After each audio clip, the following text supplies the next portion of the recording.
So this is my second story, my second video log, I guess. And it's an incident that happened, I would say it must have been around 2007, possibly 2008, when I was working in Tokyo. And I was freelancing in those days. So I was doing a selection of different work. I was working for Japan Inc., which was officially it was a magazine, but they also had like a consulting branch for businesses wanting to do business in Japan.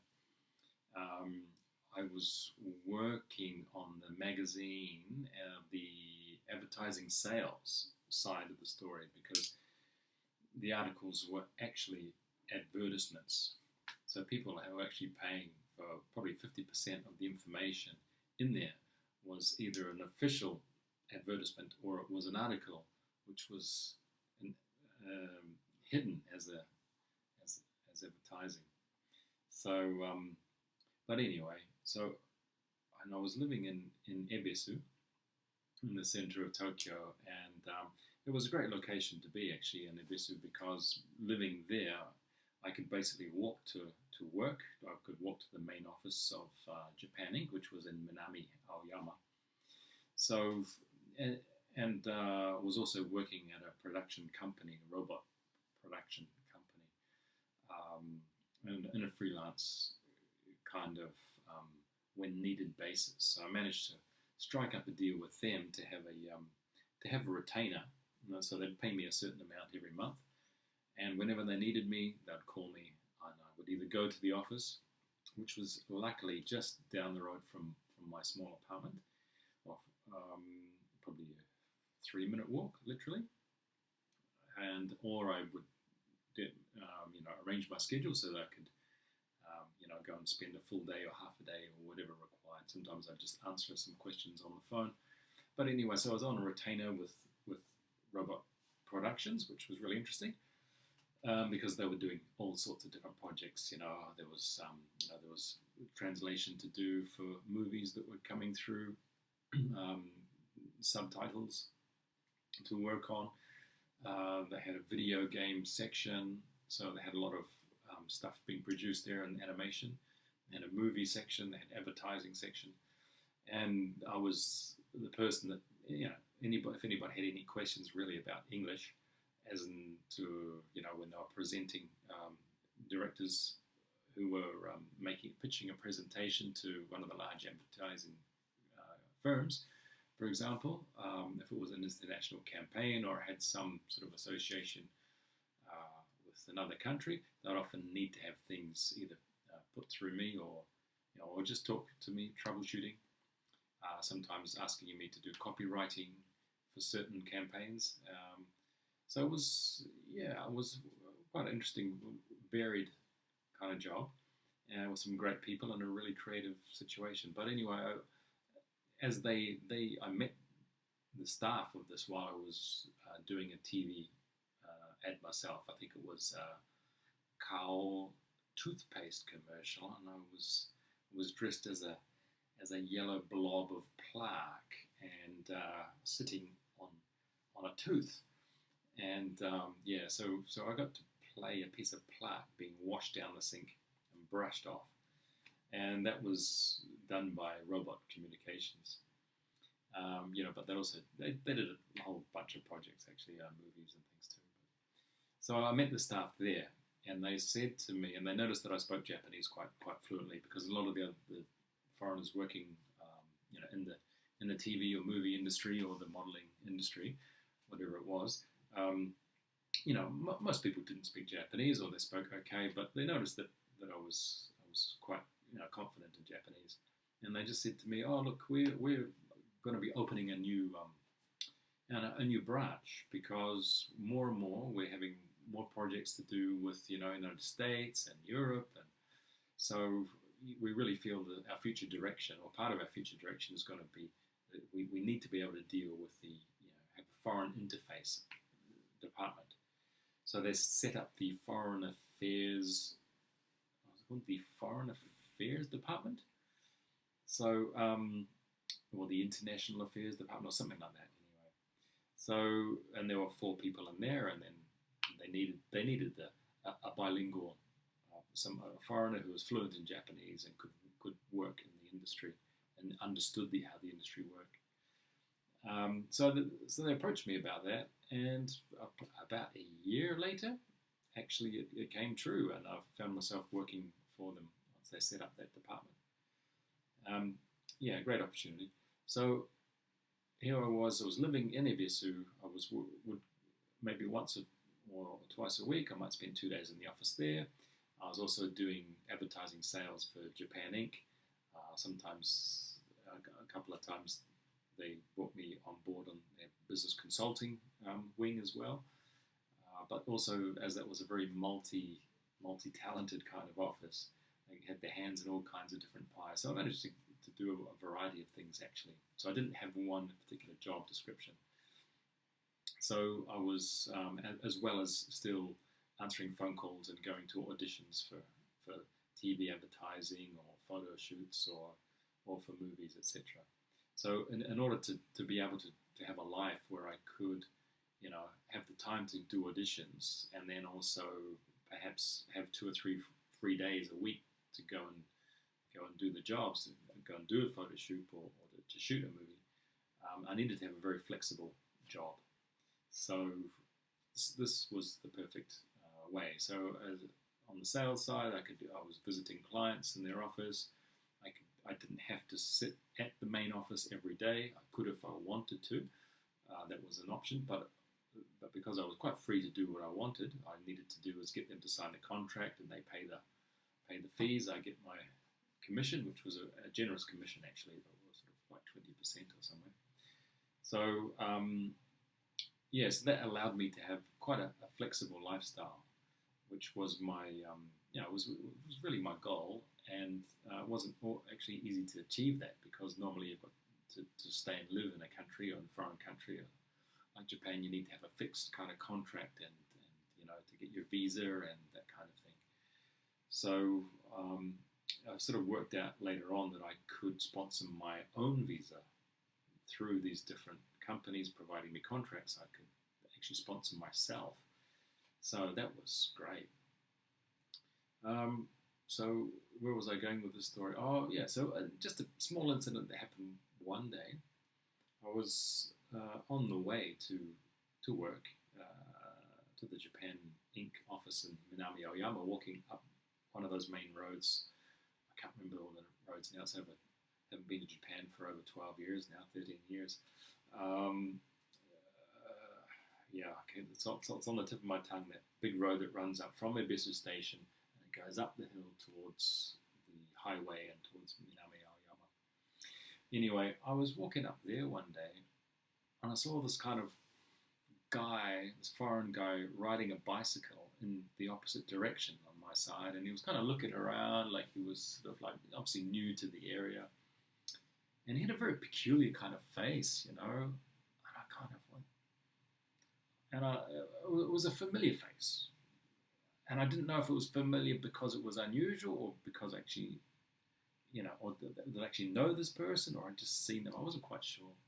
But there's something very, very particular about his face, and it was also a little bit comical, because this guy was on this bicycle, just kind of looking like he, didn't give a care, and meanwhile the rest of Tokyo was, rushing to and fro. When I was off to work, I was in a suit and tie. I wore a suit and tie every day as a salesman.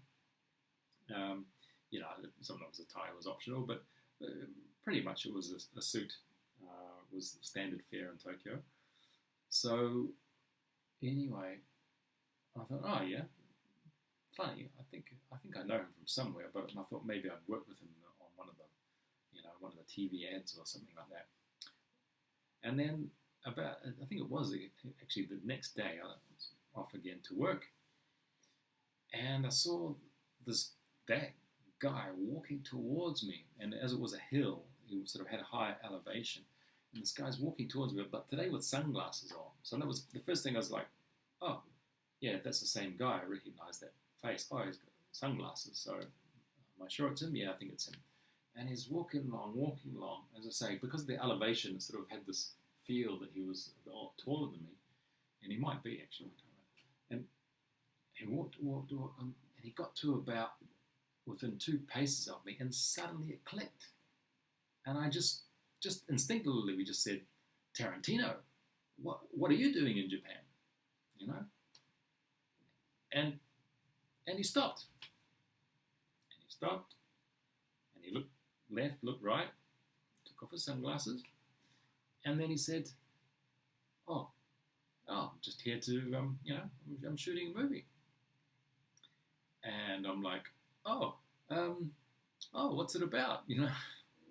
Suddenly, okay. Well, what I found in this process is that the more I talked, the more time I spent with him, the more difficult it was for me to actually have a follow-up conversation. Here I was going to a magazine, which is a place where we do interviews and all that kind of stuff, and I should have switched into the kind of an interview mode, but anyway, once I realized who it was and that I had kind of just instinctively talked to him and he was responding, I was like, oh, what do I do now? But luckily he kind of took over, and he noticed that we're on a narrow road. The pavements aren't very wide there, and there's people walking up and down. It was about lunchtime, actually.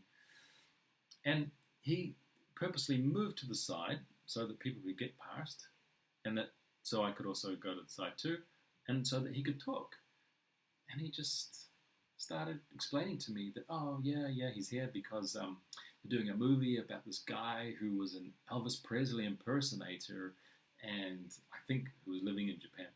And he wanted to do a movie about his life and something or other like this. And I'm just like, oh yeah, okay. And I was stumbling. I was like, because as he was talking, I suddenly was starting to realize, oh my God, this is Quentin Tarantino I'm talking to.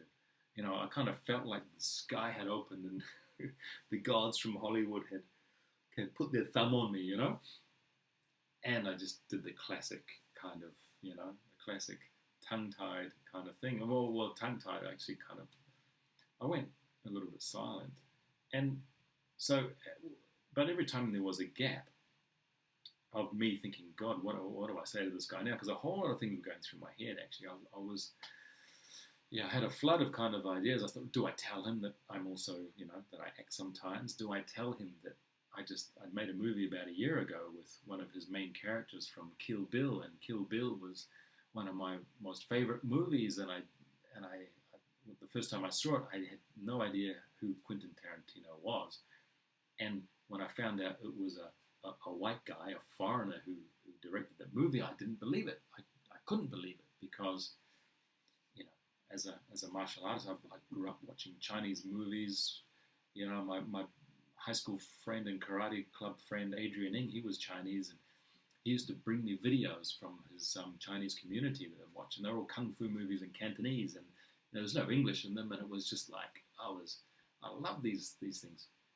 And later on, when I was in university, I would go to the Cantonese and the Chinese movie nights on a Friday night, and there was almost no foreigners there. So that was back in the 80s, And so, and plus living in Japan and being a martial artist, I had very carefully watched the sequences on the movies. And when I saw Kill Bill, and I saw all these little details, it's very small things, like the camera will focus on the fingertips. The tips of the toes will be raised, and just there's a small movement which indicates that the body weight has been changed, adjusted, and is now ready to make a move, you see. And Chinese movies always focus on those kind of things, you see. So it's kind of like an in secret that oh, this is what it's about. I've never seen anything like that in a Western movie, In the Japanese movie, there's a famous guy, Toyama no Kin-san, He takes out his sword, but we know he's a good guy, and what he does is he turns the sword around, and he uses the spine, the back part of the blade, to then go and dish out punishment to, like, 10 guys or 12 guys. But you see, it's just done in a flick, in just a small, very subtle way, that you've got to know the trick that, when he slaps his hand like that, he's flicking the blade, and it's now a non-violent scene. He's not gonna destroy the 10 people.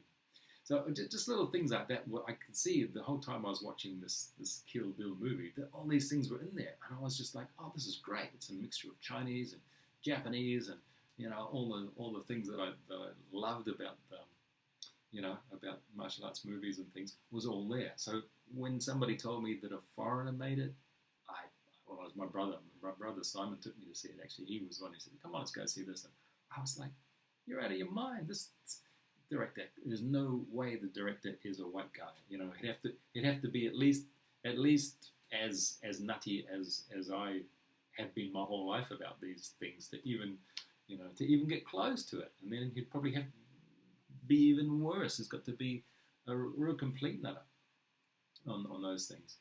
So yeah, but anyway, so things like that, that I thought I'd always, that I have always been in my mind, and I wanted to let that out to him, and I didn't. I held it back. I didn't tell him that I was. No, sorry. In that movie, Kill Bill, there was a schoolgirl who was the bodyguard for Uma Thurman. What's the bloody name? But anyway, she's the one who's got a swinging blade around herself, and then dressed in a mini skirt and a schoolgirl uniform, go-go or something like that. But that actress is played by a Japanese actress called Chiaki Kuriyama, and she got quite well known from of course from a Hollywood movie. Now, a couple of years earlier, I'd been in a movie where I was a zombie, so no speaking parts except for a few groans, I think. But anyway, she was in that movie the whole way, so I actually spent a lot of time on set chatting with her. And though there was very protective managers and stuff around, and they were very careful about interaction with the stars. But you're on set in locations and for long hours sometimes, and yeah. So anyway, so I did get to chat with Chiaki Kuriyama, and then I did recognize her because she was from Kill Bill. So when that moment when Tarantino was right in front of me, I was like, part of me just wanted to tell him all this stuff and say, oh yeah, I'm in the movies too, or then I thought, I couldn't say anything, how terrible, I didn't want to be seen trying to sell yourself. Not that you're trying to sell yourself, or you think he's a big Hollywood guy that everybody that he meets is probably wants something from him and wants to impress him and whatever. So my typical understated way, I guess, I choose to let him talk, and he was very happy to continue and fill the gaps until it got to a point where I realized if I wasn't going to let loose all this stuff, I wasn't going to tell him I was a fan. I never said, hey, I'm one of your fans, which I was, but I didn't really know a lot about him at that time. It wasn't until after that, really, that I started to look more closely at all the movies. But yeah, I just sort of got to a point, and I realized I was tongue-tied, because the other thing is that there's moments where you're hot, where you're on, things are flowing, and and it's not an effort, so you just run with it. And I realized I'd shut down. I'd got starstruck a little bit, and which normally doesn't happen. But yeah, and then I just said, oh, okay, well, great, hey, thanks very much for talking, and good luck, and he said, yeah, the studio's just over there. And I didn't even say, hey, can I come and look at the studio, or maybe tomorrow? And, oh, you know what I want to ask him? I said, oh, look, would you like to meet some real Japanese gangsters, and things like that. I just wanted to try and imagine us hanging out in a bar having whiskey somewhere, because I did hear later on that his favourite bar was in Ebisu, which was where I was living, the area where he was hanging around. So then I kind of thought, oh, maybe I'll see him the next day anyway, or maybe over the next few days there could be some other chance interactions. I didn't chase it up. I didn't stalk it or anything. I didn't hang around looking for it. But yeah, I mean, so I just said, yeah, hey, thanks for talking, and yeah, good luck. And he kind of looked confused, you know. I didn't ask for a photograph. I didn't ask for a selfie, you know. I mean, all the things I could have stopped someone walking past and said, please take the photo, you know, because I'd noticed later on that he's actually quite good about taking photos with fans, and I didn't know that at the time. But I just didn't want to impose, you know, because normally, as I say, if you're working on a set and somebody famous comes in, you get lots of instructions, you know, not to talk to them and not get close to them and don't hassle them. And, you know, you get a list of rules and managers are watching. So I kind of had that as my professional mode is, yeah, you don't make a scene, you don't make a fuss. But, okay, that day I was in the street as, you know, going to my job, my private time. I could have played the fan, got a signature and got a photo with him, and then perhaps somebody might actually believe me that the story is true. Because I went straight back to the office, all excited, and I walked in and I said, dudes, you wouldn't guess, I just met Quentin Tarantino. And people went, oh, yeah, whatever. I was like, no, dude. I said, look, go grab your camera. You know, I mean, he's down there, he's down the road, and well, it was some strange reactions. I think people were either just like pissed, or they thought it was crap, but sort of like nobody sort of, if somebody had said, oh great, where is he, show me, you know, I would have actually, you know, grabbed the camera and said, well, let's go try and get an interview for the magazine, you know, because we were a business magazine, you see, we weren't a pop culture, we weren't a movies kind of thing, so, you know, so I was also trying to think, oh, how would it fit in, but I'm sure the boss wouldn't have cared, you know, he would have gone, what, Quentin Tarantino, man, put him on the cover, or something, you know, any excuse probably would have been totally fine. But you know, just, you know, at the moment sometimes you just let things fly if it doesn't come to your mind. So, and also because the guys didn't seem to believe me in the office, I immediately kind of like, I was like, oh yeah, so I immediately felt like, yeah, a bit down by that.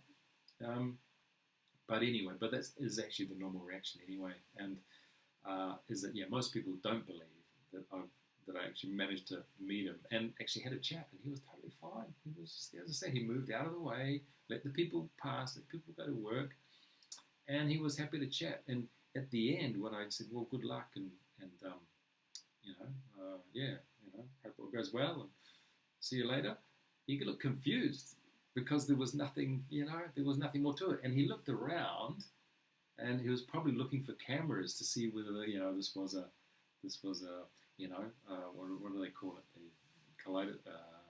What's that show where they, you know, bloopers show or whatever, they put a camera in the street and they observe you from a distance what you're going to do. Or maybe he was waiting for somebody to jump out of a cake, or who knows, you know, who knows what's happened to him in his life. But it was just a genuine, like a curious conversation, and they're like, okay, you know, good luck and see you later.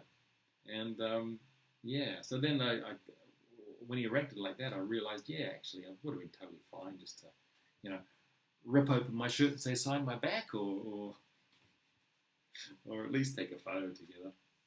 So yeah, anyway, so that was just a small incident that happened. Just walking on the way to work, and it was actually exactly the same road where it was only like a week later, even less, I think it might have been even 3 days later. Can't be going to work that many times a week for sure. Well, yeah, maybe it was the next week then, because I can't imagine myself going sort of like more than 2 days a week to this office, but anyway, could have happened. It wasn't too long after, I'll just keep it at that I was walking to work, and suddenly I found myself directly in front of the Emperor and the Empress of Japan in their car, and the window was wound down on the Empress's side, because one of their relatives, I think his name was Omiya something, lived just off the road, and there was a big house and there was a big gate, and the Emperor's Rolls Royce, I guess, not a car person, fancy car anyway, of course, classic car with the, you know, with the royals in the back. it pulled up in front of this gate, and it just sat there, and it sat there, and it sat there, and it sat there. For some reason, I had the feeling that people knew this was going to happen because there were police actually on the street, and I mean the right police. I mean they had a staff. And I think one guy had a shield. So I mean I don't know what the situation was, that it was in advance that actually had policemen on the road, not a large number, and there were sort of like a couple of like mothers with their school kids also, kind of as if they knew that she was going to be passed. So, I mean, once again, it wasn't like large crowds. It was just a small dot of like that. I just happened to cross over to the left side of the road because I met Tarantino on the right side of the road in front of one of the buildings. But I was actually crossed to the left side of the road for some reason, walked up. The car just stopped right in front of me, waiting to get into the gate of the royal family's cousin. And the gate didn't open, and it didn't open, and it didn't open, and it was just the longest time. And the whole time, I was within arm's reach. I was within arm's reach of the car, and the window was right open, and the Empress was just like sitting there. And at first it's like, oh, Empress, oh, okay, hey, wave. Oh, she waves, and the Emperor was sort of sitting back in the seat. I was just quite a short guy. And he was kind of in the shadow a bit, but I could see him sort of like, he'd sort of leaned forward to wave because there were other kids and, people there too. But I was like this kind of foreigner in like this kind of prominent position, like right in front of the window. And it was okay when we sort of stood. I didn't know what to do next, I thought I was just going to drive in. And I had an umbrella in my hand too, so it must have been raining. And all I could think was, don't make any false moves right now. Here I am standing there with a potential weapon, which is an umbrella, in my hand. I've got cops. These right police are actually, there's 1, 2 there, and there's another one on that side of the road. And I thought, well, how many more other eyes are on me? And I thought, any quick movement, any strange movement now is, could get me in trouble really quickly. So, after lowering my hand, waving, just kept standing there. And it was getting kind of like too long. She was sweet, and she had a sweet smile, and it was all right. And, I'd been doing my meditations that morning, and, doing my open heart meditations. And so I was, smiling in that kind of sense, peacefully. But I could kind of see the Emperor kind of getting restless in the back, He was kind of like, this was getting too long now. I mean, really, we were talking like 3, 4, 5 minutes that this gate wasn't opening. And nobody really knew what to do, They were stuck there. They couldn't do anything. The kids were, they just had to keep entertaining the kids. But after you say hello a couple of times, what do you do? But I decided that I wasn't going to walk away. Because I thought, well, whenever am I going to get this close to the Emperor and the Empress? Because the closest I've ever been was at a New Year's ceremony when you can go into the palace and they open up access to, I think it's called Nijubashi. And the royal family comes out through a protected, bulletproof protected glass kind of it's not veranda, sorry, I think this knock on my head is giving me issues.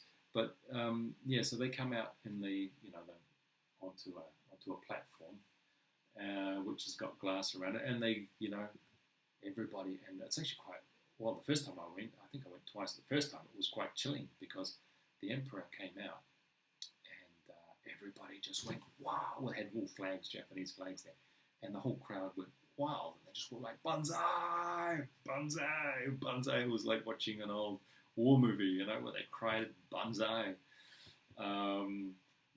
So that was like, wow, it was sort of sent a chill down the spine there to see that these things are still happening today. So, but anyway, that was, you're in a crowd, there's so many levels of separation and security, and they are behind the bulletproof screen themselves. So, So unless you're like the ambassador of some country, or whatever, you've saved a baby from a well and getting a prize or whatever it is. I mean, yeah, basically the normal people don't get within a handshake reach of a royal family member. So here I was standing right there. I could have, thrown them 100 yen, for a cup of coffee or something. Didn't say anything. I didn't try to engage them in Japanese language. I wasn't going to try to impress them with anything or get anything wrong. I just thought, appreciate the moment as long as it lasts. It just lasted a lot longer than I'd expected. And finally the gate opened and everybody looked a little bit relieved as they could go on. I think even the police were relieved too, because of course they were looking at me. I sort of look over there, I could feel them focused. But I just thought, it was a really nice gift from the universe after spending a lot of time there in the country and never really allowed to be into the deeper functions of the country. It was just nice to have a small personal experience anyway. So yeah, I mean it's really nothing, but anyway, that was the exact same street on the other side where I had these both two quite unusual sort of encounters while I was in Japan, and that also was the same year, so it would have been 2007, 2008 maybe. Yeah, so just trying to get these things down before I knock myself on the head again and start forgetting.